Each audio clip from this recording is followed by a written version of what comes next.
এইরকম কোনো পরামর্শ হয় না এসে ভালোই ভালোই আমার দাওয়াত কবুল করে নেয়, তাহলে মোদীর রাষ্ট্র এবং ইসলামী রাষ্ট্র কায়েম হয়ে যাবে ইনশাআল্লাহ। পরিস্থিতি যেমন হবে আমাদের কাজও তেমন।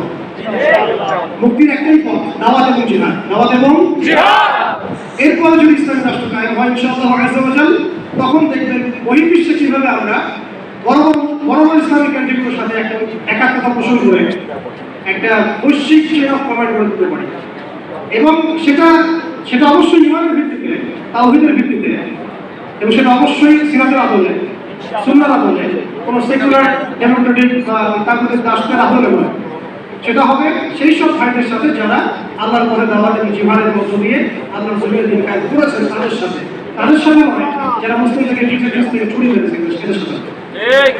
আমাদের কাজ আমরা আঞ্চলিকভাবে এগুলোই, এই কাজগুলো যদি আমরা ঠিকঠাকভাবে করতে পারি ইনশাআল্লাহ, আল্লাহ পাক তৌফিক দান করেন। আমরা দেখবেন অল্প সময়ের ব্যবধানেই আমরা ভালো সাফল্য পাচ্ছি ইনশাআল্লাহ। এবং আমাদের এক্সিস্টিং যে ভাইরা যারা যারা কাজ করছেন তাদের কারোর সাথে আমাদের সরাসরি কোনো বিরোধে যাওয়ার প্রয়োজন নেই, যতক্ষণ না তারা আহলে সুন্নাহ ওয়াল জামাতের আকীদা আমল মানহাজ থেকে দূরে সরে যায়। ততক্ষণ পর্যন্ত আমাদের কারোর সাথে কোনো রকমের বাকবিতণ্ডা, কথা কাটাকাটি, ফেসবুকে ঝগড়া, এগুলো খুব বাজে বিষয় হচ্ছে। এগুলো কোনো প্রয়োজন নেই। আর কে কি করলো, তারা এটা করলো কিনা, সেটা করলো কিনা, তারা কেন এমন করে না, ওই আলেম কেন এমন করে না, এগুলো ভাবার আমাদের প্রয়োজন নেই। আমরা দেখবো আমরা কি করতেছি, আমরা দেখবো যে আমরা কি করতেছি, আমাদের কি করা দরকার।